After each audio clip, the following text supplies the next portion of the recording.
بہت سارے لوگوں کو دیکھا گیا ہے کہ مزار پر حاضری کے بعد الٹے چلتے ہوئے آتے ہیں، یعنی صاحب مزار کی طرف پیٹ نہیں کرتے، تو ایسا کرنا کیسا ہے؟ یا مزار کی چوکھٹ وغیرہ کو بھی چومتے ہیں۔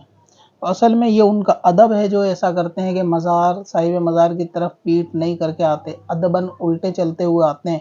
ادب کو شریعت نے منع نہیں کیا، روکا نہیں، اسے کرنے میں کوئی حرج بھی نہیں ہوتا، یہ شریعت کا اصول ہے۔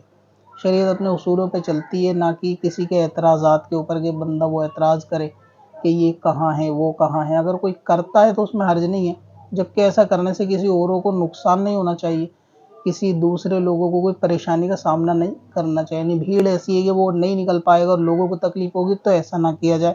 لیکن اگر کوئی مزار سے الٹا چلتا ہوا ادب کے لحاظ سے آتا ہے کہ وہ احترام کے لیے آتا ہے، تو اس میں حرج نہیں ہے۔ چوکھٹ وغیرہ بھی چومتا ہے ادب احترام کے لیے، تو اس میں بھی کوئی دقت نہیں ہے۔ اب آپ ہمیں انسٹاگرام پہ بھی فالو کر سکتے ہیں، انسٹاگرام آئی ڈی ہے سکندر وارسی، یہاں اپنے سوال آڈیو میں بھی بھیج سکتے ہیں۔